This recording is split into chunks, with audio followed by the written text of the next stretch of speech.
following podcast is being brought to you by the Defy Life Podcast Network.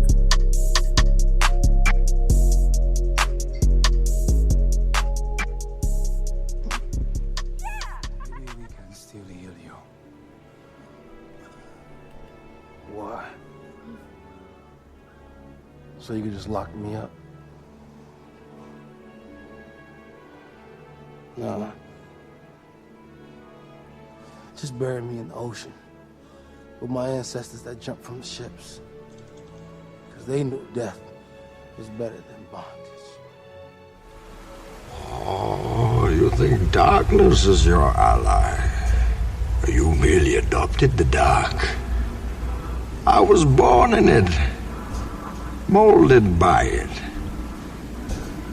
I didn't see the light until I was already a man. By then it was nothing to me but blinding.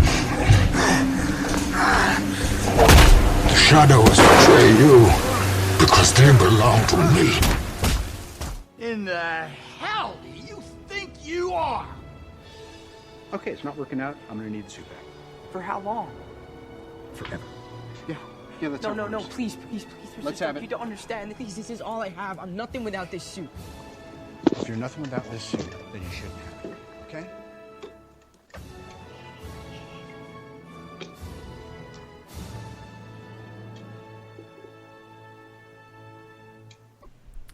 So Oz, this week we actually are going to have a very special guest on who brought the topic to me, and I thought it was a very intriguing topic. Oz, this week we are going to be discussing why Batman, Superman, and those characters need at least a decade break.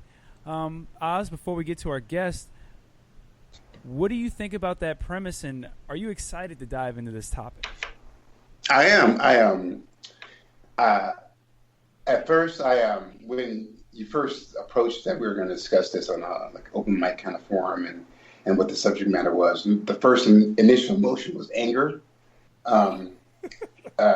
Then I was met with guilt, remorse, and then finally the last emotion I had about it was acceptance. This is going to be a really good discussion. I think it's worth diving into a little bit further, you know. And our guest for this week, the Kingpin of Defy Life, the host of the flagship Defy Life podcast, Mr. J.R. Glymph. Mr. J.R. Glymph, welcome to the show, and tell everyone a little bit why you picked this topic.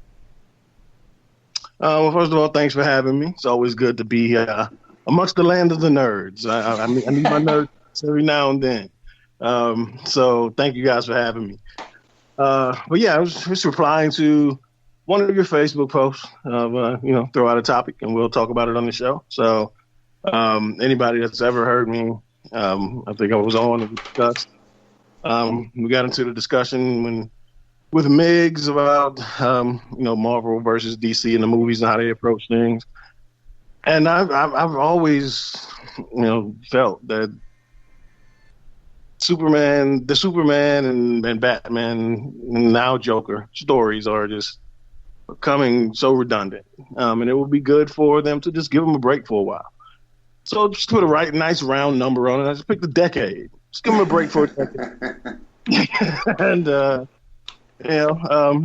we'll dig further into it. But yeah, I think there needs to be a moratorium on Batman and Superman especially, and also the Joker, just for a good while. It's very curious you say that, especially about the Joker, considering how well this Joker single movie, which a lot of people didn't think would do well, but did commercially and successfully and critically very well.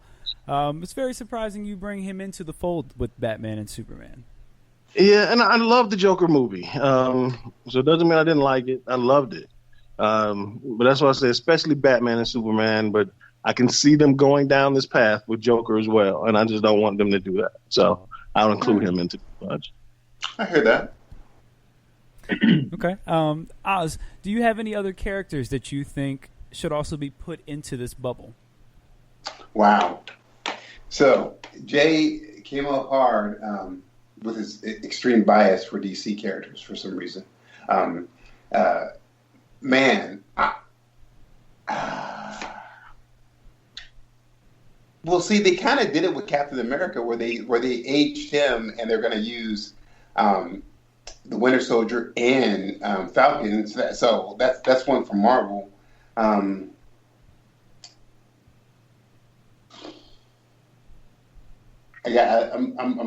gonna have to come back to you on that one because I'm gonna tell you like this. My personal view, and I know we'll get it because people are gonna go, oh, well, why don't you say Star Trek, dude? I believe Star Wars needs a good break, and I also believe like Indiana Jones needs a good break. Like rest him, let him rest in peace. Indiana Jones.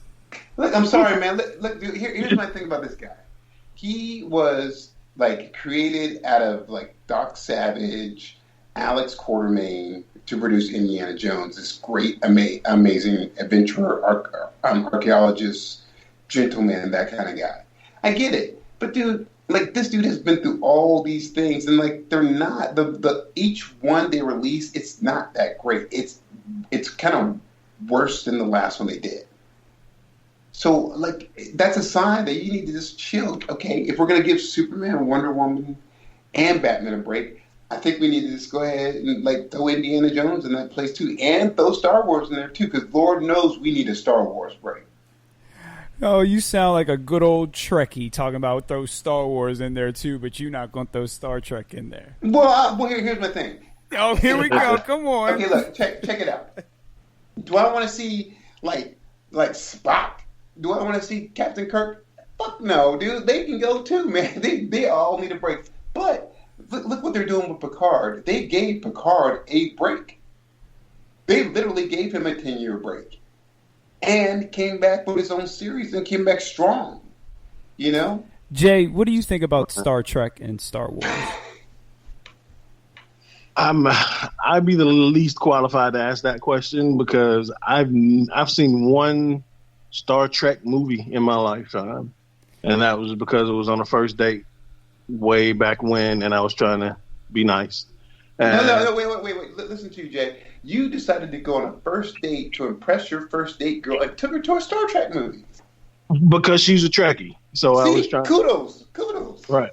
So I was, so I've seen one Star Trek movie and maybe 2/3 of one Star Wars movie when I was like 9.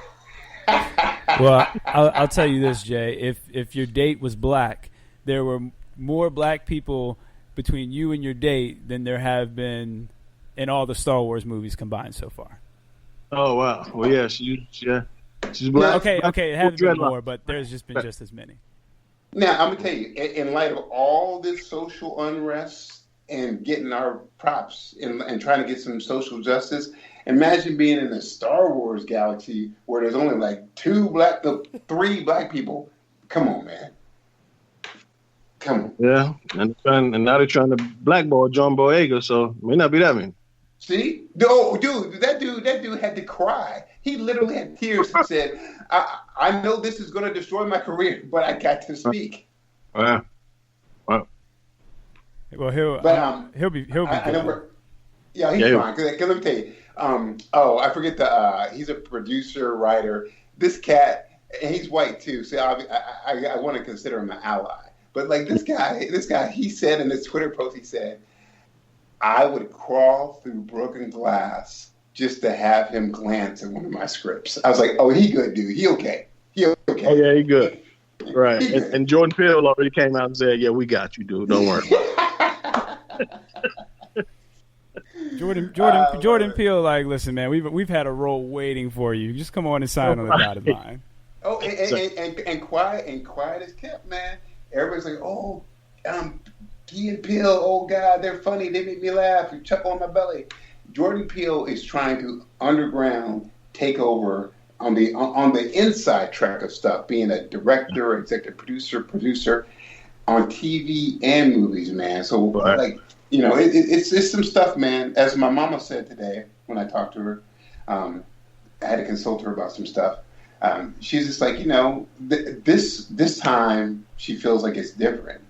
This whole struggle, I know we're getting off subject because of me, obviously, but she feels like this whole struggle and everything is different because she said there's a lot of young white people who are upset too and who are out there like doing. I know this happened in the '60s, but trust me, to the extent that it was happening now, it's crazy. And when your black mom says that, who's a civil rights like hardcore activist, SCLC president, Wow. You like, I'm talking national president too, by the way. You, not to give out too much stuff, but you gotta. I'm taking her word on stuff. So Yeah, I appreciate that because I kind of felt the same way, but I was like, what do I know? I wasn't around for that stuff, so that's good to hear. So yeah, man, yeah, and I think that the biggest thing that people can do is start talking. Like everybody needs to talk. The nerds need to talk to each other. The blurs need to talk to each other. The generation before us needs to talk to us, and we need to listen to them too. Because like they have so much insight, man. So much insight to how what they had to go through. So I'm just tirade over. Yeah, well, I'm sure y'all remember. I don't even know what episode. I don't even remember what show it was. Whether it was y'all show or my show. We got in a discussion on the magical Negro. Oh yeah. Yeah, that was here. Okay, so I kind of since we dropped our episode on Wednesday morning, I now know what it feels like to be a magical Negro. I've received 4 phone calls from white people I know from my past, like former managers, bosses of mine, relying on me to guide them through this moment of whether they are like, have I done racist things in your presence in the past? Please help me. Feeling like Bagger Vance, aren't you? Right, yeah. So, Bagger Vance or John Coffey, whoever it may be. Sound like the coffee, only spelled different. Right. So, I have felt like the designated magical Negro for the last 3 days. So, and Jay, listen, Kingpin, Godfather, you're not the only one. Believe that, okay? It is symptomatic because it's like I don't want to call it an awakening because, man, you should have been woke a long time ago, dude. right. And like regular Scott said, he only gonna give me 1 minute for my tirade, so I don't want to use. Oh, you already lost. You already lost the conversation for today. That was your conversation. But I will say this, man. Actually, before you say anything else, allow me to set the table. This is Take a Knee for Marvel vs. DC. I am your host, Regular Scott, and I'm sure you've heard him for the last 10 minutes. My co-host, the comic connoisseur, the mighty Ozzy Killmonger. Oz, what else do you have to say? I want to say, what is up, very, very good people. And we have the Kingpin of Defy Life, the host of the Defy Life podcast, the flagship, Mr. J.R. Glymph. J.R., plug anything and everything you want. Yo, it's JR, man. Co-founder of the entire Defy Life network, and I say it that way because I'm so proud of this kind of stuff. The manifestation of Take a Knee for Marvel vs. DC is just a part of what we do here. So definitely check out, of course, the Defy Life podcast with me, Al, and Thomas. But Take a Knee, you guys bring it hard every week, man. I can't wait to listen to you guys. But check out defylifepods.com. We house all of our podcast material. And we got some new stuff coming for you, too. We got a lot more estrogen coming to the network. So look forward to some female-hosted shows, some more of them coming to the network. So shout out to you guys. Thanks for having me. Appreciate that. And while he's being very humble, they on their latest episode, they had a very nice open discussion and just kind of laid everything out on the table and talked about things. And it's a very good conversation amongst 3 intelligent black men about what's going on and kind of what their feelings are. It's very in-depth, very good conversation. So definitely check that out as well. I appreciate it. Alrighty. So, as you said, you can find us on the Defy Life Pods. You can follow us on Twitter at Nefo Marvel vs. DC. That's the number 4. We are going to reveal the winner of our giveaway today. We have someone. So, Oz, you will have your Killmonger conversation, but you won't be choosing it. So, whatever you prepared, throw it away because you won't be using it this week. Brother. No, I will, but we'll still do what you got to do too. Cool. No. We definitely don't have time for 2 Killmonger conversations on one episode. We certainly don't have that much time for that. Hey, Jay, watch this. Okay. We definitely don't have that much time. This is gonna. Hey, Jay, Oz won't get this reference. This is gonna turn into Around the Horn. Oh wow. Nope. I don't get it, but I know what I do get. Here we go. I'm gonna get 2, son. All right. So let's not wait any longer. Let's find out who the winner of our giveaway is. Now, remember, all you had to do. I don't know where this fascination with you and this sound effect came from, but after we got off the air last week, this is what this guy kept doing all of a sudden for like 5 minutes. Whatever it is. And I don't know what his fascination with it is. Oz is officially 7. He's 7 years old. He just I'm randomly. gonna tell you, I recently celebrated my birthday, and I can confirm that I am 8.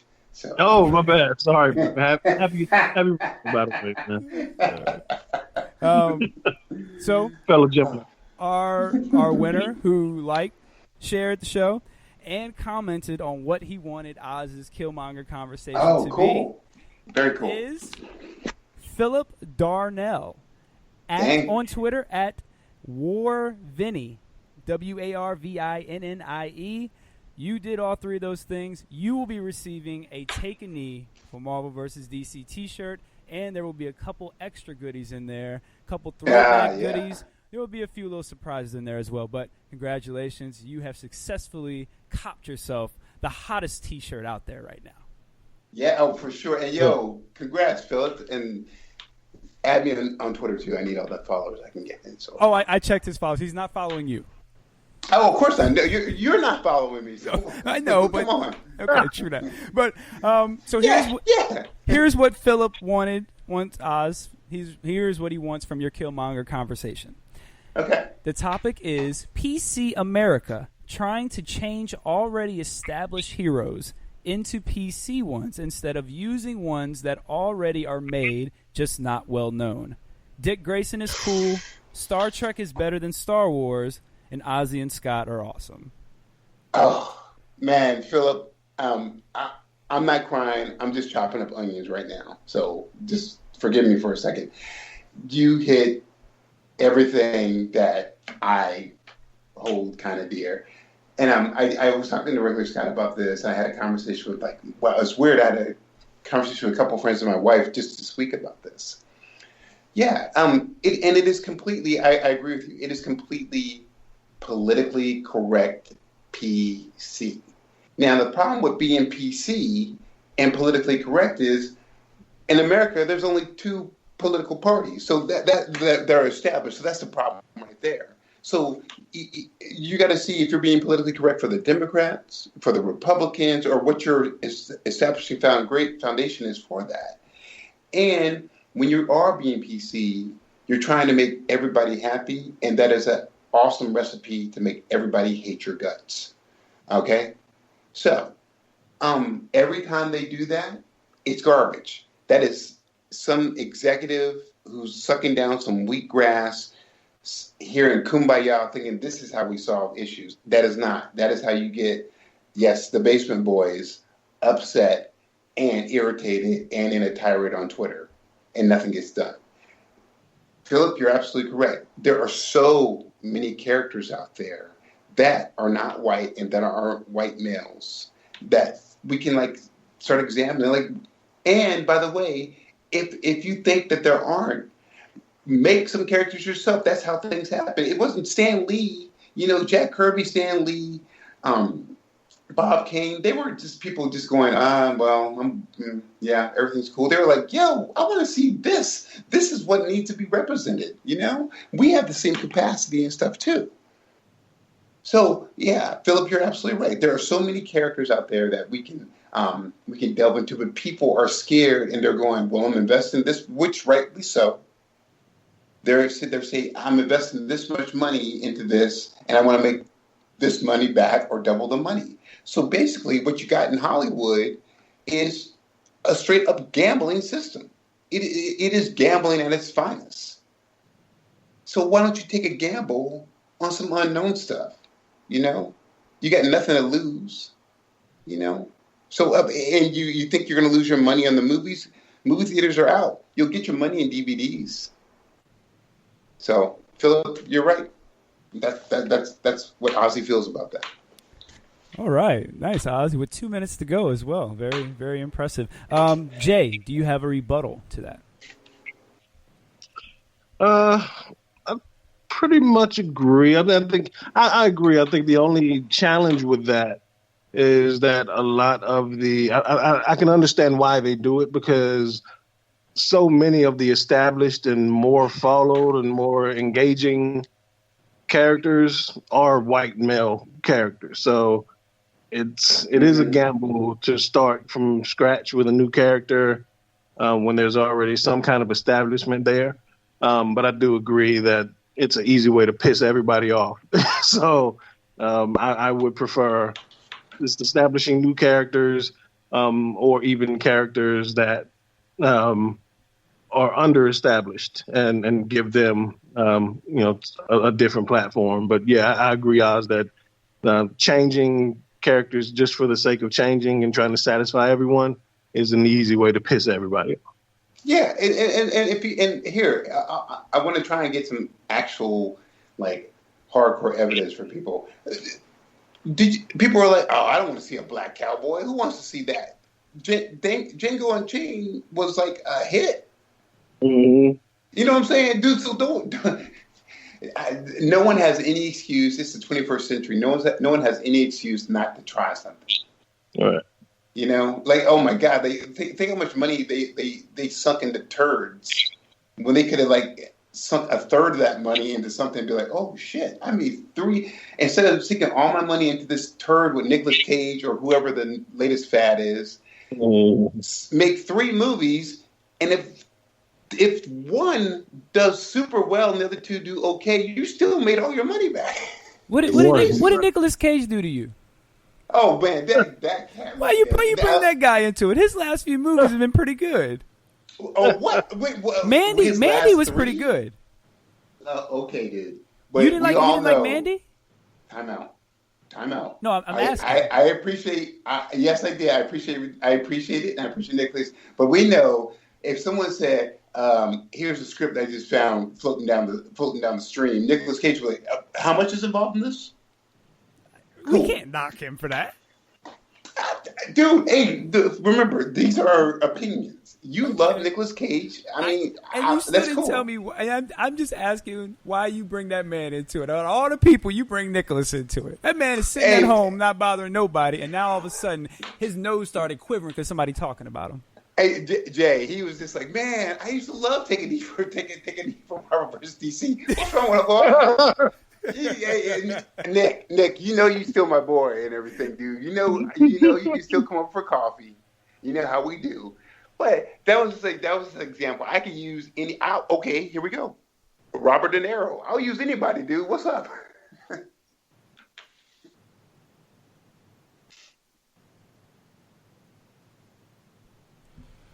Yes. Yes, what? What? No, I was waiting for you to reply, but okay. Oh, no, okay, say it again. I thought you were talking. I'm sorry. No, I'll use it. Nicolas Cage was the first one that came to mind. I'll use anybody that we see a little too much. Okay. All right. Give me somebody else. I said Robert De Niro. Don't we see that cat too much? When the last time you seen Robert De Niro? Man, dude, I see that cat on Twitter. I see that cat. He's got a show on Prime. He's got a show on Prime now. Okay. Oh, thank you. All All right, touche. All right, well, fine. He can. I'll let him go there instead of Nick, man. Leave Nick out of this. Leave Nick alone. Hashtag leave Nick alone. No, wait. No, hold on. All jokes aside, time out. Real talk. What? It's not what do I have a problem with Nick Cage. Why are you so in love with Nick Cage? What this man got on you, dude? Hey. He got the tapes, man. You know, he got the tapes. I know he got the tapes, dude. He got the tapes. That's all I can say is he got the tapes. Dude, this guy up here, Nick, it wasn't me who said that. It was Uncle Oz, okay? Come on, dude. Hey, Jay, what are your thoughts on Nicolas Cage? I like Nicolas Cage. I mean, yeah. I kind of, you know, I mean, he is who he is. I don't expect anything from him that he's not going to give me. Right. But you know, when Nicolas Cage acts, he is being Nicolas Cage. It's sort of like, I'm sorry, it's sort of like when Denzel does his thing. You're like, yeah, it's Denzel, right? Yeah. You know what you can do. There's certain actors that are big because of who they are, not because of their ability to be versatile, but because of who they are. Denzel's one. Cage is one. Will Smith is definitely one. Yeah, Will Smith, Keanu Reeves. Like, we know they're going to beat themselves, but it's entertaining. So people tend to write roles for them instead of them adapting to roles. Like, you look at somebody like Jeffrey Wright. You know, Jeffrey Wright adapts to every role. So you never know what to expect. He is the biggest chameleon. He can literally blend in it. I was like, man, did you see Jeffrey Wright? He was playing a white woman in a wheelchair. That's crazy. Right. You know what I'm saying? Yeah. And he nailed it. It was weird. So, right. Yeah. That was surprisingly funny.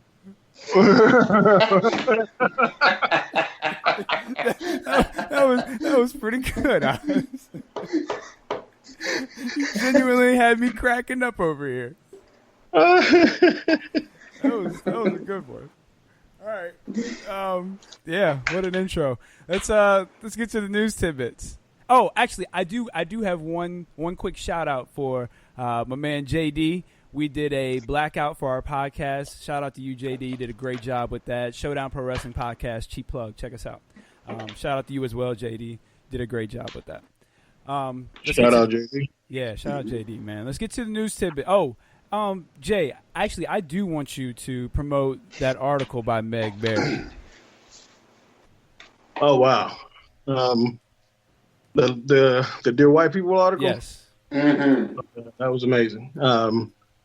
Shout out to Meg. So first of all, I'll go back a little. Shout out to Kim from AEN, who has been all over me and Pooh Money about bringing in female blood to the network. Mm-hmm. And I do agree that we can be a little testosterone heavy at times. So it's good when we found Meg and she was on board.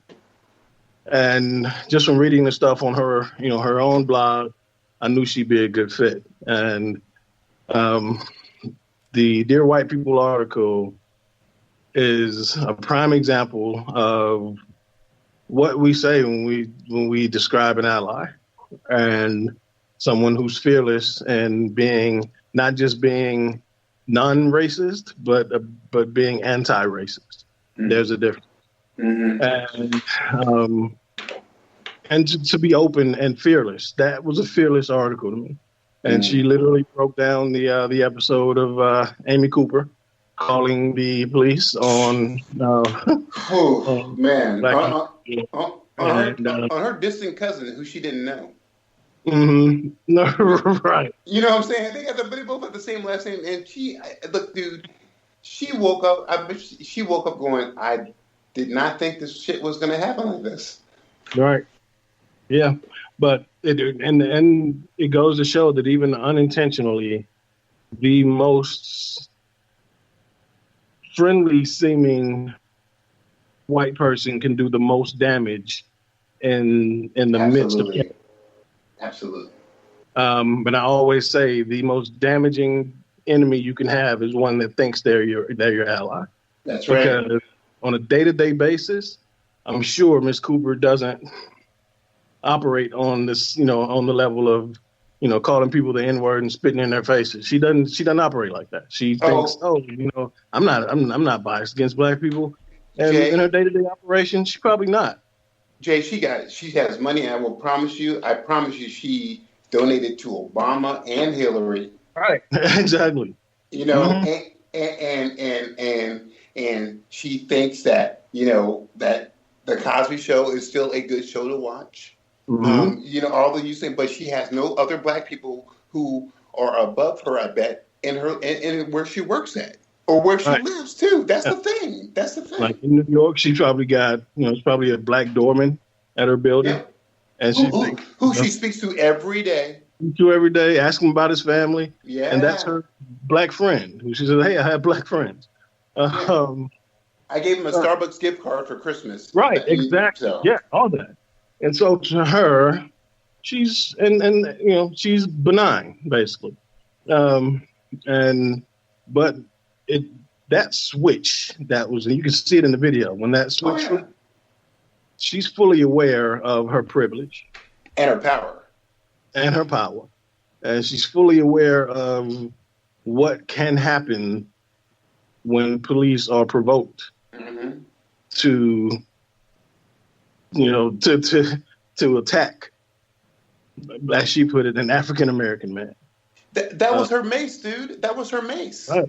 Absolutely. And to see even when she escalated it, when the 911 operator didn't seem to understand the issue, how she escalated it and went into dramatics and specifically said that we're African American, like she knows. Yeah. And just to end this and be short, she wanted in that moment, she wanted what happened to George Floyd to happen to Mr. Cooper. That's what she wanted to happen. She wanted that was a total retaliation on him. And again, I can't say it enough. That was her gun. That was her mace. People are like, oh, but words never hurt you, but words are weaponized. Words can weaponize, and she knew far well. I will promise. Okay, fine. She might watch Fox News. That could be wrong, but to a lot of liberals, man, to a lot of like white liberals, you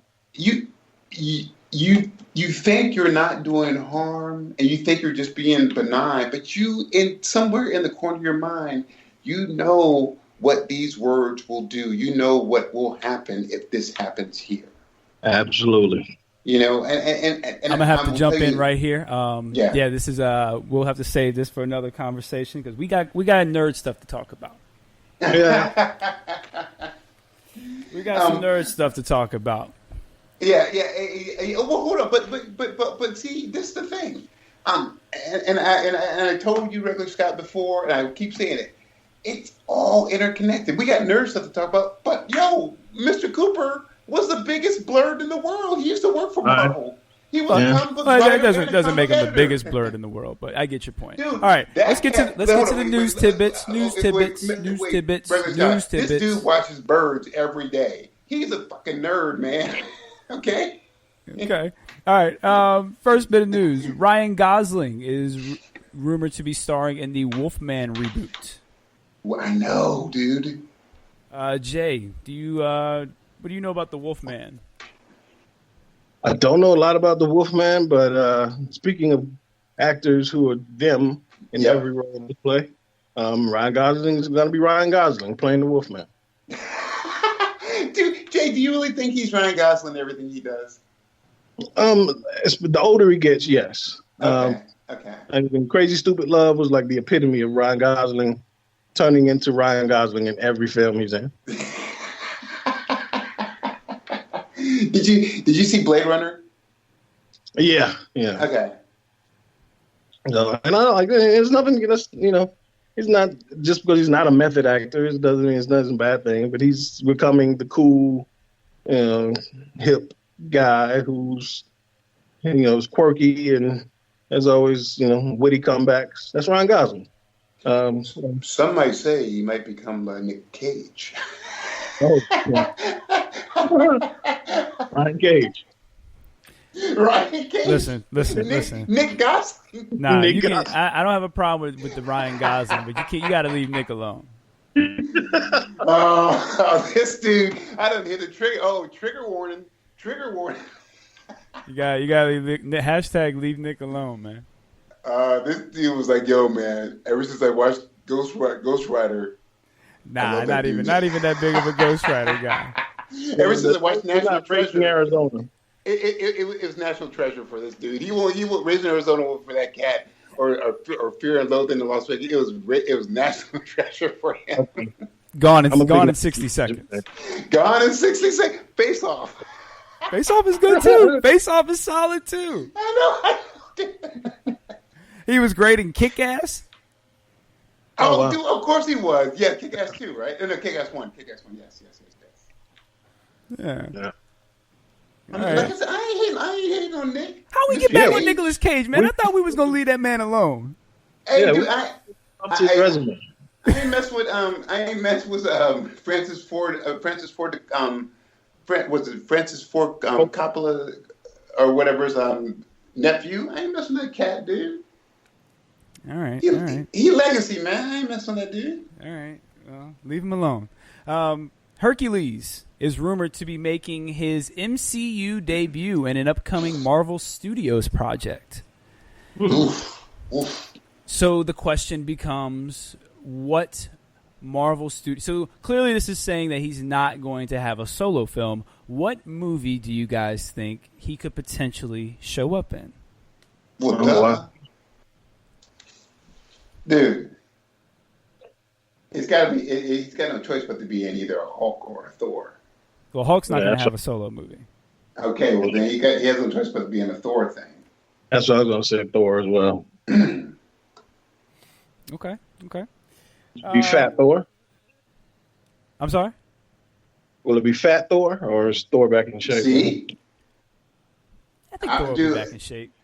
Hey, I'm saying, I'm not one to judge anybody. If you can find that delicious beer that is only from like Asgard, man, please. Right.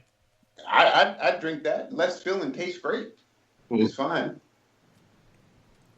Hey, so regular Scott, I have a thing for you. What's up? Do you think this Ryan Gosling werewolf movie is sort of trying to get back on track? Because they had a whole plan with Tom Cruise and the Mummy to bring back the Mummy, the Frankenstein, the werewolf. Do you think this is a way to try and get back on track to get those movies out again? With the Monsters universe with Tom Cruise and yeah. the Dracula Untold. Right, yeah. I don't, but that doesn't mean that plans can't change. I don't think this is that right now. I think this is going to be its own entity, and then if it's successful, I could definitely see them spinning it into it, and maybe whatever movie they have planned next, tying it all together. Okay. And then I got a question for Jay. While he's been so abusive towards Wonder Woman, Superman, and Batman, do you feel like zombies, vampires, and werewolves also need a 10-year break too? That's a good question. One by one. Zombies, definitely. Werewolves they've kind of been on a break, I guess, for a little, so they're due to come back. Yep, I agree. Vampires, as long as it's a new twist on a vampire, I'm good with it. Like a new twist. Like, do you like your vampires when they come in the sunlight to be shining, shimmering diamonds? I don't know. Yeah, nothing. Yeah, like like when it was like when the Blade trilogy came out, there was a different twist. Yep, they were good. All right, so I guess like an evolution on that. Just something different. I can still deal with vampires, but definitely no zombies. I'm sick of zombies at this point. Yeah, okay. I agree. Like they're what new thing? You literally had a zombie that became a human. So like you got nothing left. There's no other twist on zombies that you can do. Right, as far as you can go. Just wait a while and let's don't try to do like a hip hop zombie or yeah, like just let zombies rest for a while. Yeah. The next X-Men lineup is rumored to include Cyclops, Marvel Girl, who is also Jean Grey, Thunderbird, Nightcrawler, Sunfire, Havoc, and Storm, who is going to be from Wakanda. Now, we've also talked about on this show some past rumors of how they're going to introduce different X-Men in different movies and kind of sprinkle them throughout before they actually introduce an X-Men lineup. So that means that we will probably see a few of these mutants sprinkled in through the MCU. First off, I'll start with Jay. What do you think about the lineup? Are you familiar with most of these characters? And do you think they should be? Or I'm sorry, are you surprised that they don't have Wolverine in it?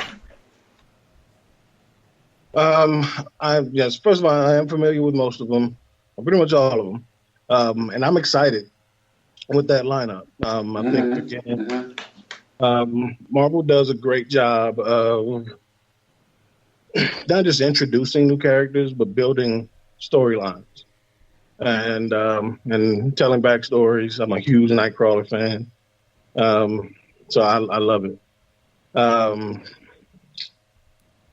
And I'm not surprised because Marvel does a good job with that. That's kind of why I suggested what I suggested.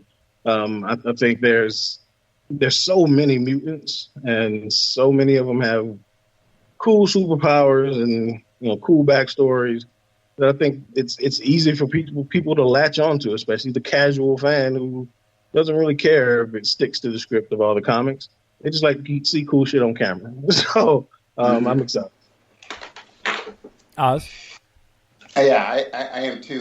That whole lineup, minus Iceman, is it sounds like the lineup when they introduced the all new X-Men that kind of took the place of the original X-Men.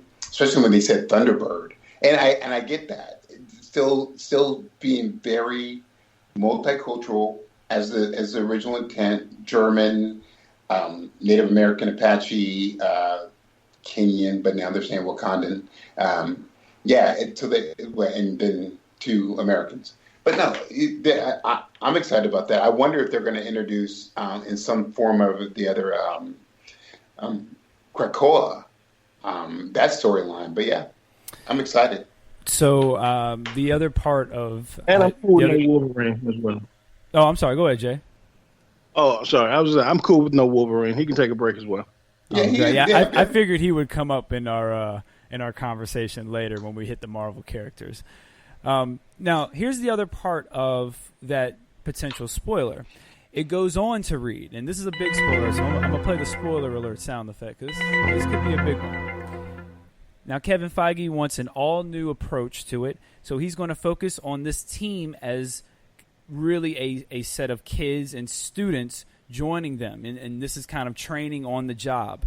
And they're going to try to show the seriousness of this by, and Oz, you brought the Krakoa, you brought that place up. They're going to kind of show the seriousness of the difference, the levels of this by killing Thunderbird on a mission there. So, Oz, you could be on to something. Obviously, this was before it, so you can't claim this $1 million idea, but you seem to be kind of on the same wavelength of where they seem to be going as well. It's an easy storyline to do. I will say this though, and it kind of is in terms of what we've all been talking about. It is unfortunate that they're going to kill off Thunderbird. They did that. It's spoiler if you want to. They did it in the original storyline, but in light of how things are, I do see potential pushback on killing off the only Native American mutant that they've ever introduced. Now, the answer to that is a very simple answer. You can introduce Warpath, which was actually Thunderbird's younger brother who has the same identical powers. So, I want to see if they're aware of that situation, if that even becomes a thing. Yeah, it's an easy fix. Okay, yeah. So it seems like everybody's pretty excited about about what the X-Men are going to do. Sticking with the MCU, this will be our last bit of news, and then we'll take a break. We'll play ones. Actually, I have not a one's got to go, but it's a little different thing. I posted it on Facebook and on Twitter. It'll be a Denzel edition. We'll do a little something special with that. But our last bit of news, Evan Peters, also Quicksilver from the Fox X-Men movies, is joining WandaVision. Mm-hmm. As we all know, Quicksilver and Wanda are brother and sister. Mm-hmm. He is from Fox, and she saw her brother die. Yeah. So how do you think this is going to play out on the TV series? Jay, I'll start with you.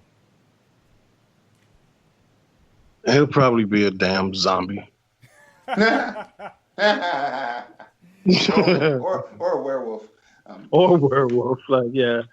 I mean, they'll find a way. They'll probably maybe do like a cut back to the scene where he died and then reveal how he survived. They'll figure out a way to play camera tricks, and they have to if he's going to be there.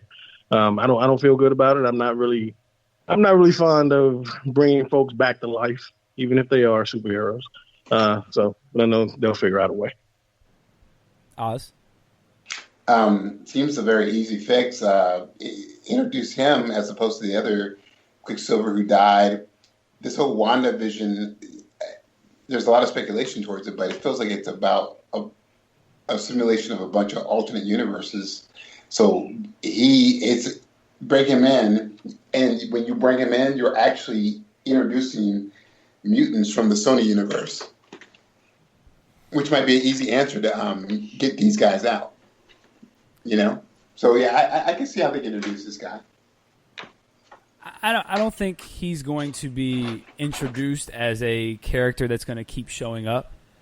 I think he's going to have being maybe 1 or 2 episodes. I don't think he's, and I could be wrong, but I don't see him joining the cast. Oh no, yeah, I feel like maybe it might be like some kind of she sees all the different possibilities of her universes, and you catch a glimpse of him. Right. Well, as long as it's not a zombie, that's all Jay wants. Just don't be a zombie. That's all I care about. That's all he cares about. All right. So what we normally do when we have a guest on, when we take our commercial break, Jay, I'm going to let you do the commercial break. So it's all yours. On the spot. All right. Well, cool. This is JR of the Defy Life Podcast Network. Here, take a knee for Marvel versus DC. Let's go pay some bills. What else are you doing on a Sunday?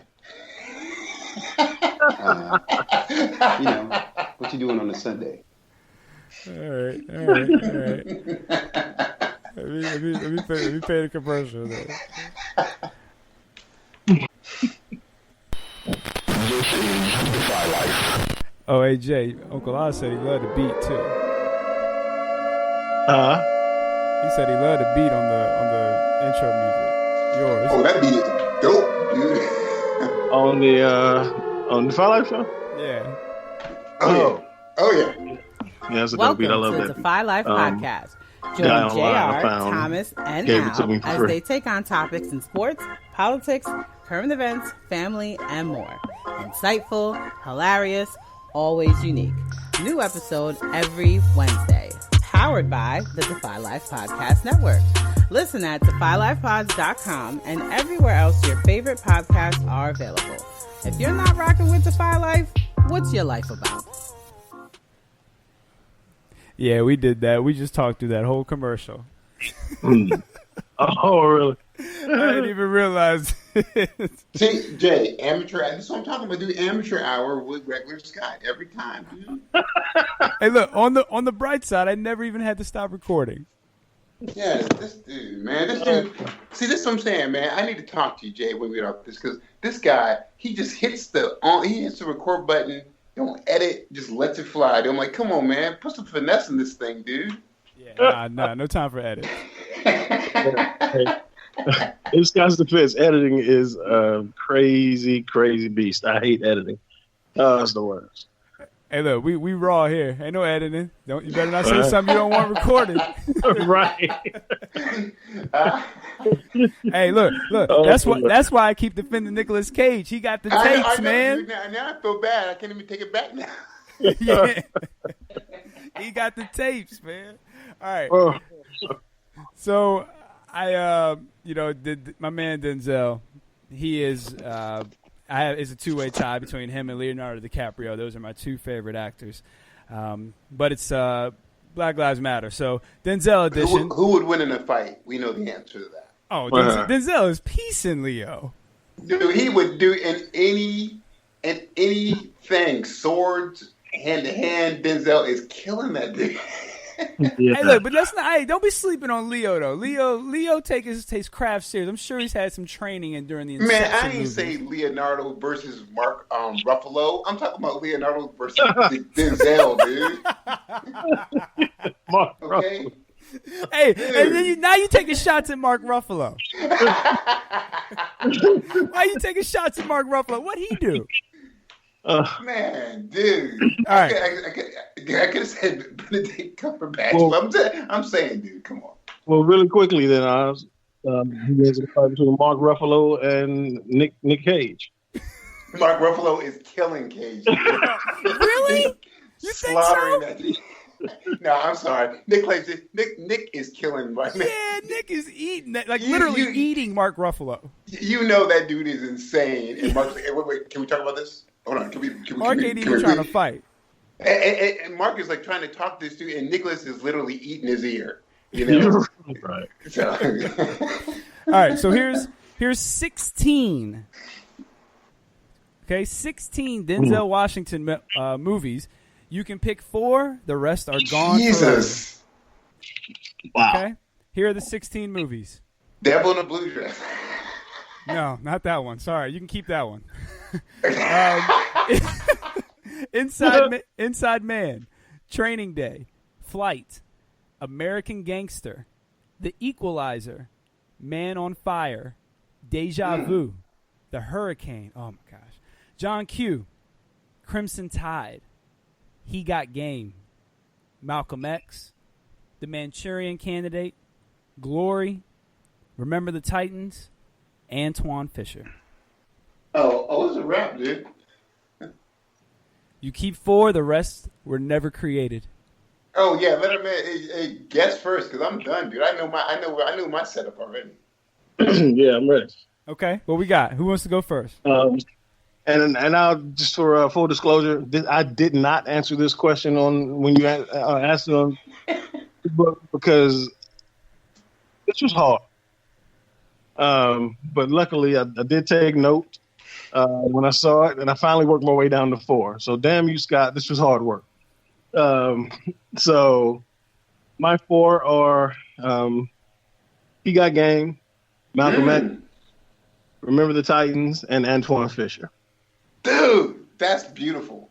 That's beautiful. Okay. Oz, what you got? Jay, I love it, but I'm going to say this: the ones that are hard, that are because Denzel can't be Denzel in anything, but the ones that are close to my heart, for me personally, are Equalizer 2, Malcolm X. Equalizer 2 is not on the list. Oh no, dude, that's on the list because that movie is phenomenal. But it's not on the list though. Well, we're gonna put him as a 5, Equalizer 2. There's no 5, so there's no Equalizer 2 has nothing to do with what we're talking about. So hold on, why is that not on the list? I'm curious. Because it's not on the list. It's not in the picture. It's not on the list. It stays regardless. Yeah, so it stays regardless. Okay. Well then, Malcolm X, Training Day, Glory.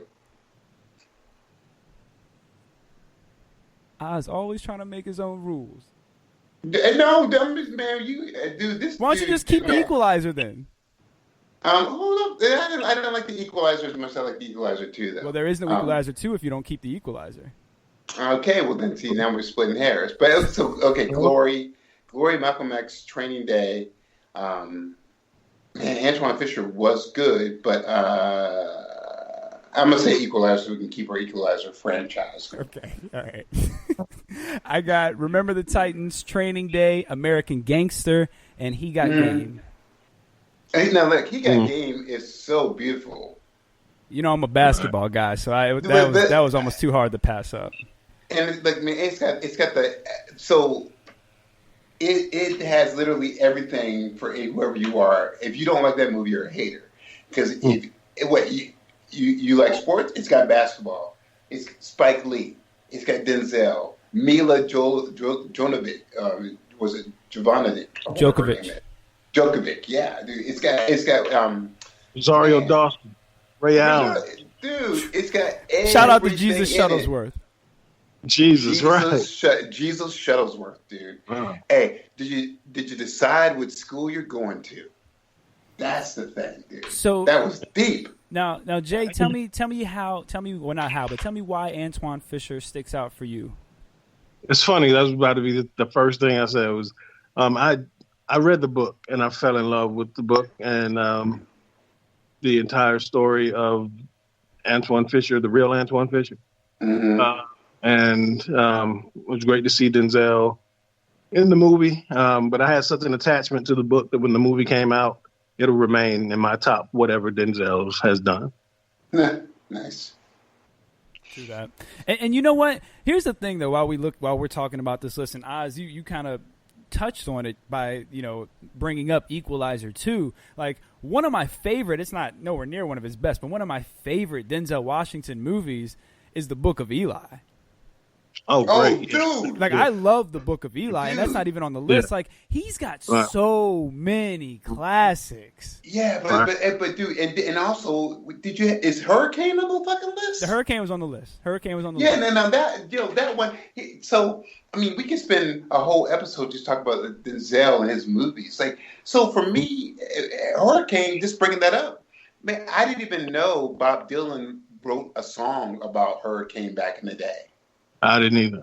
Dude, he wrote a song and it was a hit. It was a hit about this cat, dude.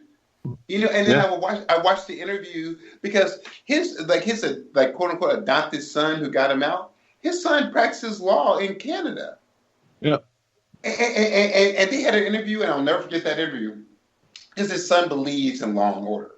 He believes that, and you can see in his heart, he believes at the core, the justice system. I should say son, because he's like, it's still his son, but he's like in his 40s or 50s.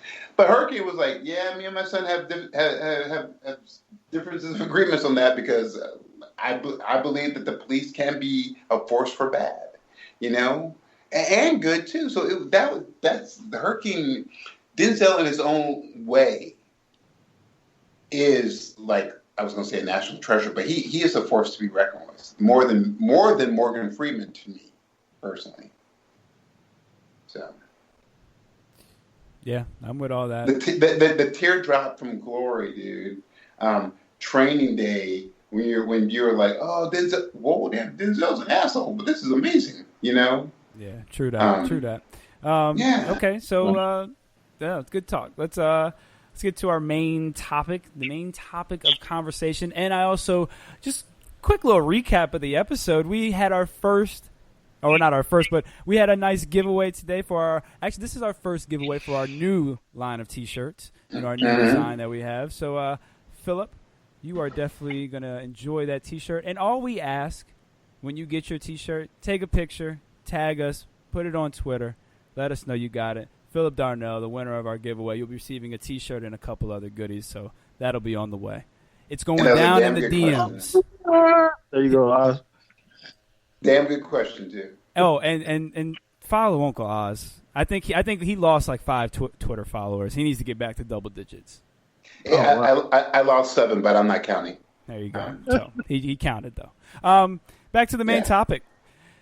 So, Jay, you brought up Batman, Superman, and how they need to take a little break. I do want to present a counter to that because I think them being completely gone is not really utilizing them, because I think like a guy like Batman, and this is something that I've talked about on this show.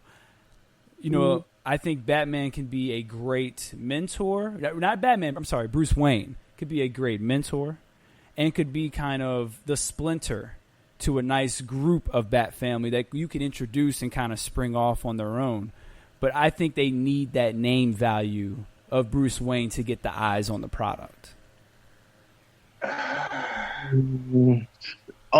can agree, only because they put themselves in this situation. DC has kind of put itself in this predicament of, if those characters aren't involved, it's a tough sell for fans.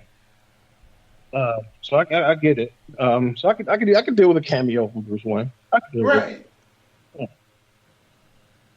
But so the feature of him. So then the next question becomes, Jay, who would you like to see, you personally, who would you like to see kind of brought to the forefront and kind of, because somebody has to fill that void, you know, and that's a big shadow to fill. Who do you fill that shadow with? There's a few that I could do. Martian Manhunter's one. I think it would be interesting. It could carry. Raven is another one I think would be interesting. Oh wow, that is interesting. Let's see who else. I'm kind of torn on this one, and you may be as well. But man, my mind just went blank. I'm Damian Wayne. Okay. And I think it could remain. That's one I think you could have. Maybe a Bruce Wayne or a Batman and Robin cameo, like something involved, and kind of make an attachment there. And then some of these other ones I kind of like them, but I'm not sure how much like the general public would be like how much they would react to them. But Booster Gold would be interesting, I think, as well. Oh wow, that's funny. That's interesting. That could be their answer to Deadpool. Right. Yeah, and I would say Deathstroke, but like I think he's such a he's kind of one speed to me. He's just even in his name, Deathstroke the Terminator. It's just like his name might as well be like Killy McKilly Pants. Yeah, right. McKilly Pants. But I think he's cool. But yeah, Booster Gold, I think would be another interesting. That would be pretty cool. Oz, who are a couple characters you think could fill the void of the Trinity being taken from us? To make just to make you happy for once in your life, a Green Arrow. Green Arrow could easily do that with a movie.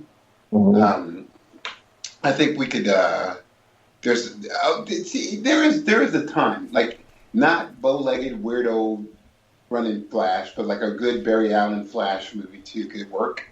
You could even, what I would love to see introduced is get away from, how you get away from Batman, Wonder Woman, and Superman.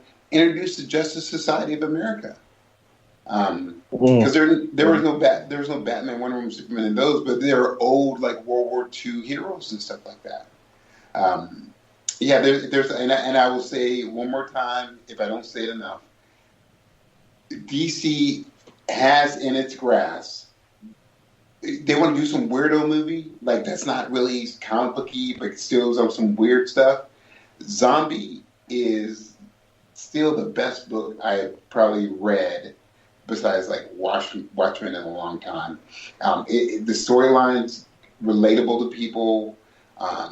It's not so superhero-ish. It's got elements of fantasy in it. Yeah, there's a lot of good potential. And the more I think about this whole hiatus for 10 years, the more I'm like, yeah, they could make it like a cameo, and it doesn't have to be Batman. Teen Titan worked so well because Bruce Wayne was making cameos, not Batman. Well, Batman did make a cameo. But it worked better for at the end of it, when people were like, okay. But it worked really cool that Bruce Wayne, it made you have to dig a little bit to find a good Bruce Wayne. But yeah, you could do stuff like that. Okay. You seem to be on the fence about it. I am on the fence about a couple of the people that were brought up. Like I think the Flash is a character that could take a break. Especially Barry Allen. Like I think that's a character. I mean, and this is now. I'm also somebody who watches the Arrowverse, and watches those and watches the cartoons and all that, the Justice League. But that was Wally West too, anyway. But Barry Allen is a character I think could probably take a break. I'm a big Green Arrow guy. I'm cool with no Oliver Queen. Now, if you want to talk Connor Hawke, and when you want to go that route, since there is no Oliver Queen, I'm cool with that. Like, I think that would be a cool way to keep Green Arrow and use that name and create a new character. You know what I mean? Like, I would be cool with that. But like Damian Wayne, I don't know, man. I'd almost rather go with like Tim Drake than Damian Wayne. Like, and I think there's more of a story for Tim Drake if you're going to include the Bat family. I think if you do Damian Wayne, you do him being trained as a child, with Talia and Raz and that whole, and kind of living in that family. I think you do it that way, and you keep him completely separate from the Bat family. And he doesn't even know who his father is. True. And as far as Martian Manhunter goes, all you got to do is find a thing of matches, and he's done. Oh, see, I got jokes for Manhunter. I know. See, and everybody rips on that dude from that one awesome one-liner that Batman said. But it's true, though. It's true, but also the other big point about all this is that let's do a Martian Manhunter story, but let's keep it real and within canon where the fear of fire, it is literally a fear of fire. It's in his mind. Let's have him go through therapy and get over that, and then you have the most powerful being around. So, Jay, let me ask you this: if you were in charge of a movie studio, what are those characters you would bring to movies, or are those characters you would bring to TV? And if they're TV, who would you bring to the movie? Like, what would your next big blockbuster be? Wow. Yeah, I think Raven would be great as a blockbuster. Another one in these times I think would be great as a blockbuster would be Icon. Ooh. See, dude, I yes, thank you, sir. Thank you. Kind of the similar backstory to Superman, but that way you don't have to change and have Michael B. Jordan be Black Superman. But Jay, like I totally agree with you because it would not be a Superman story and it wouldn't be a Brightburn story. It would be a super powered black man. But let's put Michael B. Jordan in that category with Ryan Gosling and all that. Yeah, he's in that category as well. Yeah. What was his line in Black Panther? Bury me out. You mean the line that's in our intro? Yeah, you mean the line that's in our intro? Bury me out in the sea because every time I act, I do the same character. Right. God, this guy talking about what's the line? What's the line? The one that's in our intro, dude. I know, regular Scott. That was a little bit of like building up to it. Come on, man. No, it wasn't. Hey, calm down. You don't know what our intro sounds like, do you? Calm down. Do you know what our intro sounds like? Capella. Do you know what our intro sounds like? I'm just curious. When you're ready to move on, dude. Your silence speaks volumes because it doesn't happen no, often. I was hoping my silence would speak about my disgust, dude. Dude, move the fuck on, man. Dude, what the hell is wrong with you? What's the first comic? What's the first comic? Do you know what's the first movie that we play in our intro? What's the blah blah? Man, move the fuck on. God, dude. I bet you Jay knows. Hold on. Regular Scott. Stop.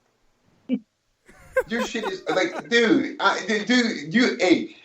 You want to turn this into like let's play each other every episode. Get the fuck out of here, man. Move the fuck on. I was just with your Nicolas Cage bullshit and everything else. He got the tapes. What's the first song? Got it. I got it. He got the tapes, dude. I can't say nothing bad about Nick. He got the tapes.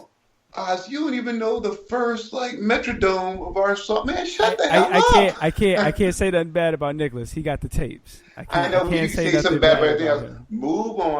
Move on, go. So what? Now we've talked about some of the characters that we think should take a break.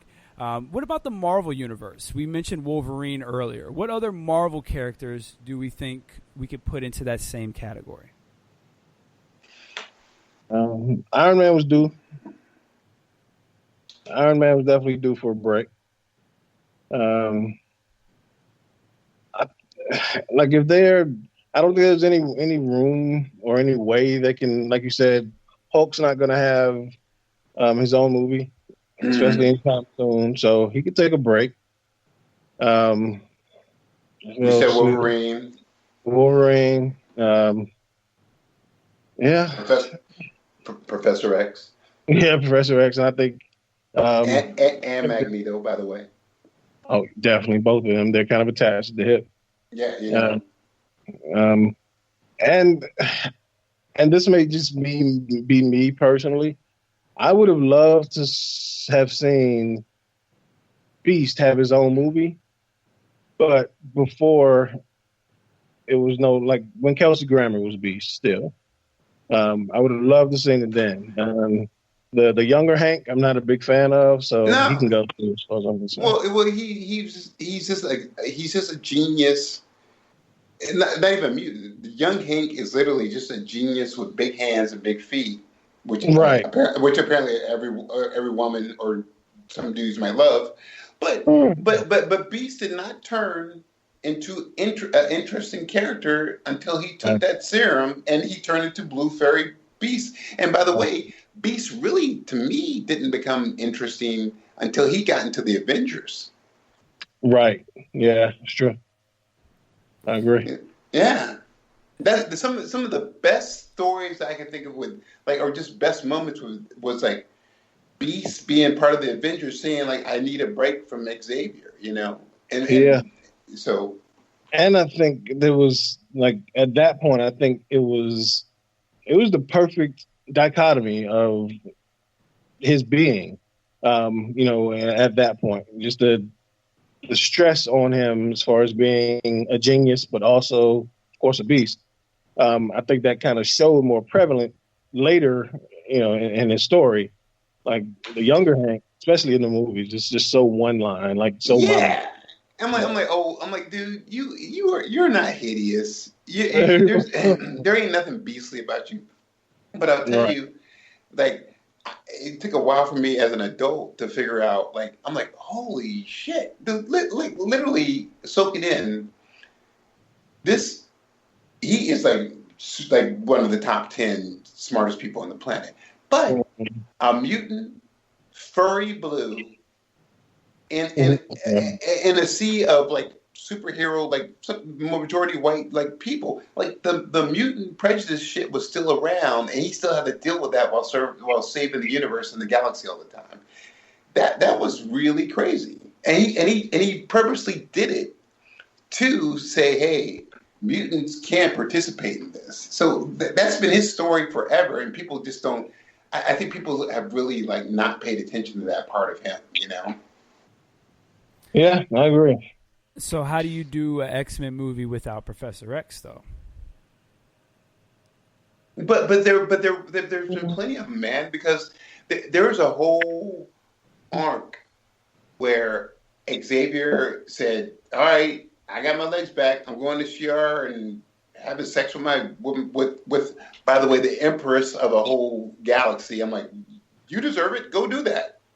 And they still had to go do all their adventures. And what happened was they didn't have the telepath. They just had his philosophies and his teachings. And they had to do and exist in the world without his guidance, but with his teachings. And that was really hard for them. That can make for some stuff, because that in this relevant time, if you really want to get to it, that could be like, we need that, because that's basically Martin Luther King's philosophy, but dealing with that in a real world environment. Right. That's one possibility to try and get him to do a story without Xavier being around. Do it where, say that he got killed, and they're dealing with the ramifications of this world post Xavier. Right. Yeah, they could always reference him, but yeah, you can take a break. Let's move on to just actors and actresses in general. We've mentioned a couple. Who are some other actresses and actors that could take a break? Dick Grayson.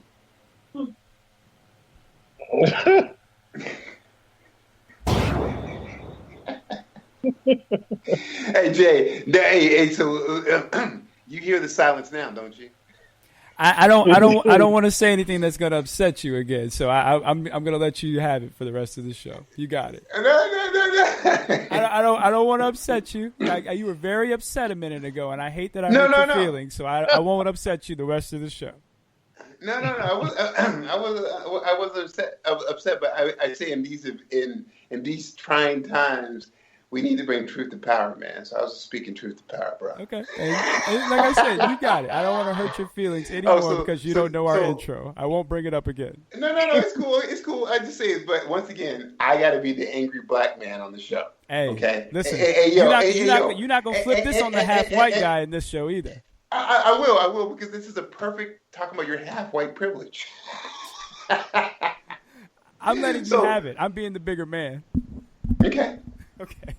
Who are some actors and actresses that could take a break? Cat Williams. No, I'm kidding. That dude is taking a long break. All right.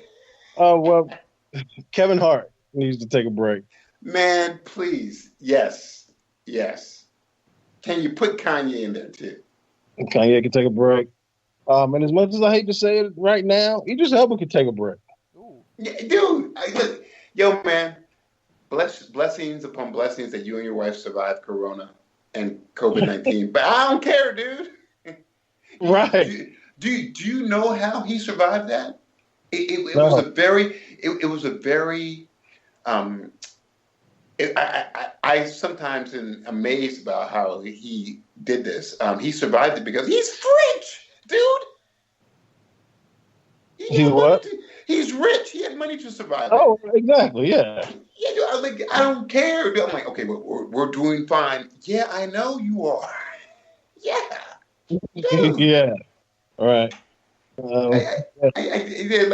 Okay, throw them all in there. Let's do it. Tom Hanks, he can take a break too. Yeah, okay. Tom Hanks is my favorite actor of all time, but yes, he could take a break. Dude, listen, The Road to Perdition is awesome. It is. Dude, he's a great, like, bosom buddy. Come on, man. Yeah. But yeah, he could take a break. The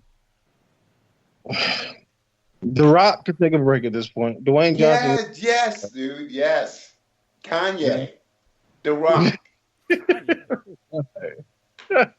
Come on, man. Y'all know Kanye can take a break, dude. Oh man, yeah. There's a few people that can take a break, and I didn't even think about it until you asked this question. I'm glad he did, because now I'm like, okay. Yeah, and just because they amped the movie up so much and it was trash, Lakeith Stanfield could take a break, just based off of the boredom I went through with. What was the movie he was in with Issa Rae? His last movie. Oh. The Valentine's Day movie? Yeah, it was. Yeah, that one where it was horrible. It was so bad. The insecure chick. Oh, yeah. Wow. Like I remember when Mason's his second album came out, Double Up. And it was so bad that I could not suffer alone. So I sent my brother to go get it just so he could suffer with me. And I told him how dope it was. I was like, oh man, it's so dope. You got to get it. And he called me from the parking lot. I can't believe you told me to buy this shit. That's how I felt. You set him up.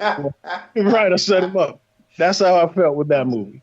So this because it was so bad, Lakeith Stanfield need to take a break right now. I like that. Can I ask you both some sports questions? Oh, sure. Do you feel like LeBron should take a break? Yes or no? Take a break from what? Yeah, nothing. Here, how about this? Take a break from. Do you think he could take a break from and I'm asking this from social media? Oh no, absolutely not.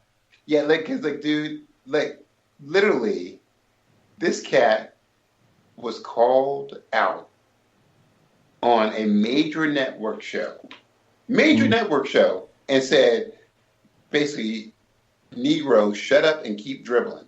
Mm-hmm. But he didn't shut up. All right. And when the same thing happened to the white quarterback, Scott, what's his name? Rick Dees? No, I'm kidding. Drew Brees. Yeah, I'm sorry, that's my joke. But when they got called on that cat, she was just like, "Oh my God, he's a person. Leave him alone, everybody." Dude, this is the world we live in. This is crazy.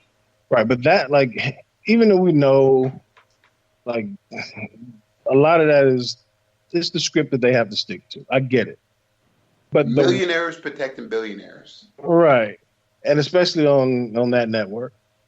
But the wording behind it, even if it's, even if it's something something they have to do, and it's a stance they have to take, the wording behind it was. We all know what it said. Right. It's shut up and dribble versus he's a person. Yeah. That wording to me speaks volumes because it illuminates the fact that they don't see us as human. And it kind of makes you go, and I know we're getting into it, but this is the time to get into it. But it kind of makes you go, one person is a human, and the other person is just like, dude, I don't need your opinion. I just need you to keep picking cotton. Right. Yeah, it's in that sense, they do want to see, us, and I say us as, Black entertainers, whatever level you see that on, whether it's athletes, podcasters, singers, dance, whatever it is. They want to see us entertain them, but they love our culture, but not us. Yeah. There's this awesome song and one of the lines of the lyric is this woman just finished a show and she goes back home and she goes and she's really tired and her partner says, "Hey, did they love you? Did they love you or not?" And she said, "They love what I do. The only one who really loves me is you." Yeah, there's a big there's a huge difference between loving because when you love a person, you're seeing all of them. But when you just love the activity they do, you're just like, God, that guy's amazing at sports, Right. Yeah, absolutely. It's that saying. It's they love our rhythms, but they hate our blues. Yeah, I had to come to acceptance that I love how regular Scott plays basketball. Mm-hmm. I hate how he loves Dick Grayson. But I have to try and love this dude as a whole person. Right. So, with that being said, Jay, who do you with the NBA season coming back? Who you got winning the championship? Of course, this depends on what dudes have been doing on their time off. But if we're basing this on what we saw when they left, I got to go with the Lakers, man. And I think, if anybody can lead a team through uncharted waters that we've seen in this break, I think it's LeBron. Hey, so Jay, on that note, do you feel like like maybe, and I'm asking as a non-basketball sports person, do you feel like the death of Kobe and all this stuff has like, because LeBron's always been a leader to me, but do you feel like this is like energized the Lakers to kind of like yo, we have stuff to show people? Yeah, absolutely. I think Scott can attest to this as well. There's nothing more beneficial in the middle of a season, especially at the end of a season where you need more motivation, as something that like kind of paints you in a us against the world mentality. Absolutely, dude. And so to have that happen to Kobe, kind of, it kind of, galvanized that team in a sense of, we got to do this for Kobe, and no other team can do it for Kobe. So it's us. So yeah, I think that it's definitely going to be beneficial to them in the long run. Now I kind of like this too. I have a question for both you guys, sports related again. They did some experimenting with having soccer teams play. They had football teams play, but they had like very, very, very limited people in the audience. Like there was no one. The camera would pan to the stadium and there was no one in there. But they added audio track of people yelling, booing, screaming, and actually clapping for stuff too.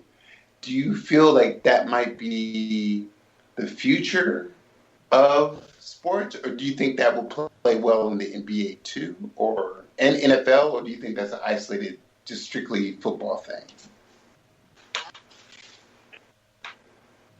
You want to take this? Nah, go ahead. You got it. Well,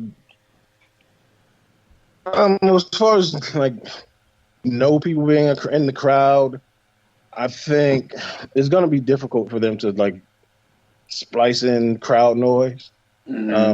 Just doesn't, like, the fans play such a big part in those sports, in football and basketball, that it's difficult for them to kind of feed crowd music in with no people there and you can see it.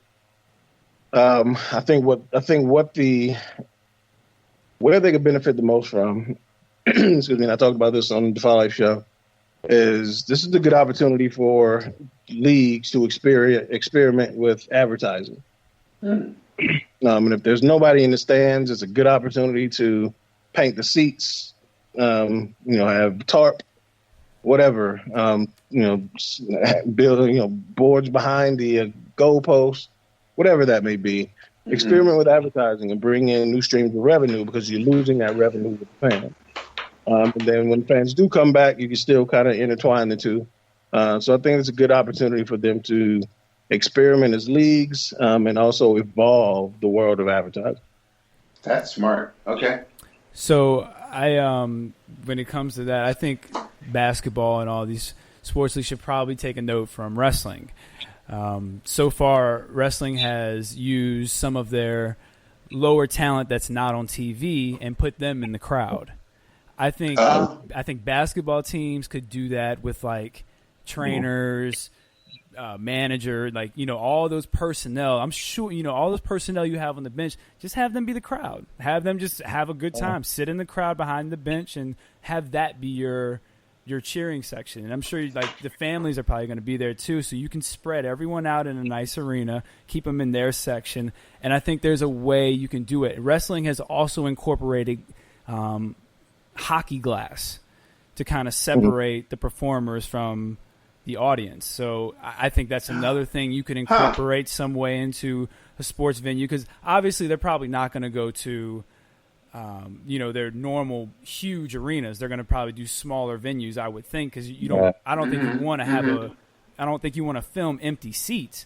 So if you use these smaller venues, it's easier to use your personnel, your training staff, and the other players who aren't playing. Like, just tell them, keep the energy up, and I think that can be your crowd. Yeah. That's your noise. That's your and I guarantee this bench over here, like the Warriors bench, I don't think they'll be there, but like the Lakers bench and then the Clippers bench, they'll probably be having their own little battle against each other, who can be the loudest, the trainers and all that. So I think I think what you said, Jay, I think there's something to that as well.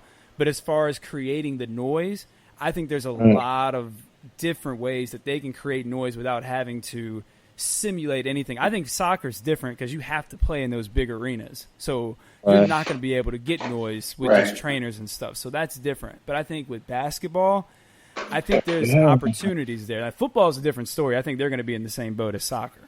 No. But basketball, like if you since basketball is only the NBA is only bringing back 22 out of 30 teams. You could incentivize those teams that are out of it, the remaining 8 teams, to come and be your crowd. There you go. And allow at some point, incentivize them. That's so smart. It sort of turns into like kind of like the Olympics, where you're still rooting for your team. Man, regular Scott, I hate to do this, but yeah, I'm gonna give you some credit. Reluctantly, but yeah, that's real, dude. I have never thought about that before, and I think you're absolutely right. Like NFL and soccer, football, I think there's some challenges with that. But man, I was just thinking of what if you did with baseball. So some owners have decided to pay the farm teams their regular salary for the whole year since they can't do it. But what if you had the farm teams in the stands? They're watching. They're literally watching their idols play, and they're rooting for them. And they're vetted because they've already tested, and the family's already been tested too. So you can have them in there too, and it turns into this really crazy environment where it's true fans, of where it's your family and your peers. And in some ways, I feel like that can make it even better. I didn't think about that before, but I think there's something to that with at least baseball, with the farm teams and stuff. And you can do that. I still feel like even in basketball, there's some chances too. It'll have a very March Madness AAU type feel. Wow, dude, that is really, really, and I can see that being that could get pretty intense easily. Yeah, I like that. Yeah, I like that. For real. That's awesome. And then I still think there's room for like Jay with the advertising in there too. But man, that was really cool. Like get the people who want to be in your position to see what you're doing, and of course they're going to be crazy rooting for you. Well, it wasn't my idea. I did get that from wrestling, but I think all that can be incorporated into the NBA and what they're trying to do in Vegas. Are they going to Vegas or Orlando? Orlando. Yeah. That's cool, man. Yeah. I see so much potential in that. Like even we can't test everybody, so since we can't test some, the minor teams, even bring in some of the older cats who have retired, man, that could get intense so easily and become a real fun thing for everybody. Yeah, and apparently wrestling is going to be able to start opening up very soon in Florida, at least in Florida. Well, actually, this works out well. They're going to be able to start having fans soon. So. Yeah, but Florida don't give a fuck, dude. They're just like. Well, I mean that's true, but that's where the basketball thing is. So they might end up just having fans there. Yeah, I get it. Yeah. Wow, it's nice to be able to talk some sports on here. See, it's a new dawn, a new age. Wow. We can all participate if we want to participate. Well, maybe we don't want everyone to participate all the time. How about that? Oh, okay. How about that? Hashtag leave Nick alone. All right. Dude, man. So I'm trying to be respectful to you and to Jay. I'm not trying to call anybody out on this show, but I'm calling you out, dude. Does Nicolas Cage have some piss tapes on you, dude? Tell me right now. Piss tapes, though? Why they got to be piss tapes? Well, this is how we got into this situation to begin with. You just throwing out random names and accusations. First, you just throw out randomly Nicolas Cage. That started this whole thing. Now you throwing out piss tapes. And by the way, Jay, I have never seen anybody defend a person they never met before. How you know that? How you know that? You must Regular Scott, tell us all when you met Nicolas Cage. Comic-Con 2007. San Diego. You know, on the Defy Life show, we all know I trigger people, right? So, oh yeah. if they want to piss me off, they say something bad about LeBron. You know, if I want to piss Pooh off, I say something bad about Tupac or Michael Jordan. Dude, Dick Grayson, right. Nicolas Cage. Right. So I think we got Scott's trigger people. You know it now. I will say this, and man, I'm gonna get in trouble for this. I don't want to get in trouble for this, but speaking of taking pictures of people, so I like a couple months ago, it was a year ago. A year ago, this was the nature of what I do for my job. We were hosting my company hosted a film festival. You can look it up. You kind of read between the lines of where the location is and what happened to it. And we had a pretty famous actor come in because he was in a small part in one of these films. And I was there because I kind of had to run the event for a little bit, like host it first. And he was there, and I was like, oh, look at this guy. I can, if you want to know, I can tell you what he wore, and it was surreal. But, Man, if you don't tell us who this guy is. Okay, look, this dude, it was Eric Roberts. This dude had on not the original Air Jordans, but like the number 4 series Air Jordans. You know, he was rocking those all white ones with some acid wash, super baggy denim jeans, and a white button-up shirt that was like 4 sizes too big for him. And he was chilling. And I was like, oh, shit, that's Eric Roberts. Okay, cool. I was like, Mr. Roberts, how are you? He goes, hey. I was like, yes, sir. How are you? He goes, where's your camera? I was like, I'm sorry, sir? He's like, yeah, where's your camera? Get it. I was like, oh, okay. So I was like, well, I have a phone. He goes, okay, cool. We're taking a picture. And I was like, wait, me and you are? He's like, yeah, me and you were taking a picture. I was like, okay. So we took a picture. And I was like, okay, thank you, sir. He's like, yeah, you're welcome. I was like, who are you, dude? I want to take a picture with you. I want to take a picture with your sister, dude. Yeah. Yeah, and I was sending you that picture because it was so unsolicited, and I was just like, okay. Hey, I got a better idea. Why don't you put that picture in your next companion piece? Okay, I'll send you the companion piece when we finish this show. I'll see you piece attached with a picture of me and Robinson, and it was just going. Literally, I was like, what? That's gonna be awesome. Hey, look, listen, you done said it on the pod. It's on the tapes. So you got to do it now. It's on the tapes. So, hey, but so you know, and just so you know, Rick's got the companion piece that, since I'm saying it, I'm going to write about Nicolas Cage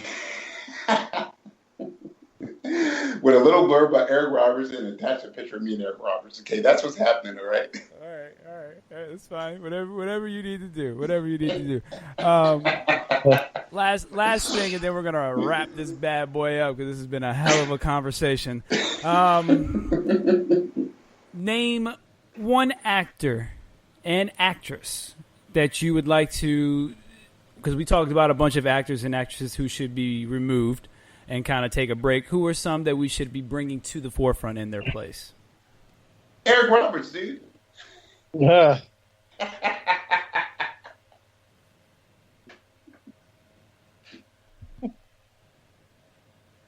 Okay, great. Looks like we're on fire with this one. we're on fire with this one. Oh boy. Jay, please go first, sir. I don't even know the dude's name. Oh man. What movie was he in?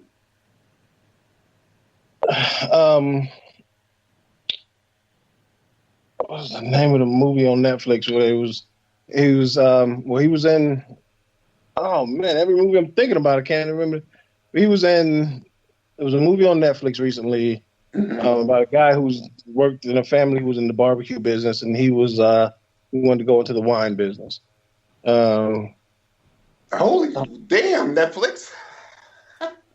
Oh man, hold on, I'm looking it up now. While he looks that up, right. I'm gonna go with Regina King. I think it's time for her to go ahead and take the world over. Wow. Yeah, she's dope, dude. She's dope. You know, I think it's time for her to create her own female superhero and just go ahead and take the genre over. They get her props, right? Yeah, so she can go ahead and fill that. So I know it took you a year to watch The Watchmen, but I appreciate you doing it. She was top notch. Would you say? Yeah, she was pretty good. She was dope, wasn't she? Yeah, she was pretty good. I mean, you don't sound so enthused. You don't sound so enthused about it. But I mean, okay. Well, she's not Nicolas Cage or Dick Grayson. So, I mean, she got the tapes. His name is. Dude's name is Mamadou Afi. Damn. Okay. Yeah, he sounds like a Kenyan basketball player, but yeah. So he's played in Uncorked is the name of the movie on Netflix. But he was also in The Get Down. He was in. He's in Oh Jerome No. A few smaller roles. In The Circle. So, Unicorn Store. He was in that as well. But yeah, so really good actor. Younger guy. He was in a movie called The Unicorn Store. Yeah. Wow. It's a weird movie. Yeah, I need a shop that just sells nothing but unicorns. Okay. But it seems as if he's gonna he's on his way to taking over. He's gonna be in the new Jurassic World movie, Jurassic World Dominion. So, Jesus, dude. So growing world, but Uncorked was a great movie. Him and Courtney Weaver were in that. So he's one guy I want to see, start to get bigger roles, and seems like he's on his way. Oz? Man, is it David Washington? No, John David Washington. John Yeah, David, dude. Yeah, dude. I sometimes waver between this whole legacy thing, but every time I see that guy on screen, I'm like, shit, and I want to see what kind of chops he's got. I saw a little bit of Dave Chappelle act in A Star Is Born, and I would love to see Dave Chappelle and just the way he's all like cock dieseled out now. I would love to see him in some kind of action film, man, because if anything we know is that comedians make the best actors, man. And I would love to see what the next step for him is. I would love to see him in something. So, but yeah, that's what I got. And Regina King, she just did a good job, and I can see where you're going with that. I like it. Yeah. All right. It is time for the final blow. First off, Kingpin, thank you for joining us on the show. The chaos ensued, and I'm going to blame you. I accept it all. Don't accept that, Jay. You should put the blame where the blame is on regular Scott. This is what this whole struggle was about. People want to keep assigning blame on other people instead of taking the blame for themselves, man. Come on, man. Whatever. Jay, plug anything you want. Plug your show. Plug absolutely anything you got. Oh man, well, yeah. Again, thank you guys for having me. Definitely check out the Defy Life podcast. Also check out One Eye Shut. Where the guys from our show have invited our wives into our world of podcasting. So talk about a lot of stuff from the perspective of three married couples. So definitely check out One Eye Shut as well. Kudos to you guys here. taking the for Marvel versus DC. You guys always do a great job. And again, check out Defy Life Pods, where you can find everything that we offer. And also shout out to the new shows we have coming in. Sip on This, the Cornbread Fed Ladies. Who am I missing? Oh yeah, and but yeah, the Sip on This, the ladies from New York are coming to the network. So and Unsupervised, our newest dude show that's out there. Those guys do a great job. So Scott, thank you guys for having me. Can't wait to do this again. Oz, what you got? Well, I look forward to getting back to the time when I can just nerd out and talk about how wonderful Star Trek is. But, we're in some times, and as we are in these times, I feel the need to be a part of these times. Sometimes I really want to just lay in my bed and cuddle my pillow, but you should be a part of these times. So in that line, my final blow is this: about twice a year, I do a couple things. I read the Watchmen book twice a year, and I also read this poem by Audre Lorde called "A Litany for Survival." And I'll repeat it. Her name's Audre Lorde, "A Litany for Survival." She was this amazing poet, and I'm going to read her last line. And it goes, when we are loved, we are afraid love will vanish. When we are alone, we are afraid love will never return. And when we speak, we are afraid our words will not be heard nor welcomed. But when we are silent, we are still afraid. So it's better to speak, remembering we were never meant to survive. That's my final blow. All right. For my final blow, as always, I will be shouting out a different podcast. Obviously, definitely check out the Defy Life podcast. Check out the One-Eyed Shut. They go over a host of different topics. I believe the last topic you all discussed, and correct me if I'm wrong, Jay, was having the discussions with your children about being black. Is that correct? Well, and that's actually going to come up on the next one. That was initially what we were going to talk about. But as usual, me and Al got to arguing about some shit and took up all the time. So we'll talk about our kids in the next episode. So there you go. There's a little teaser for the next episode. Even better. Right. So definitely check that out.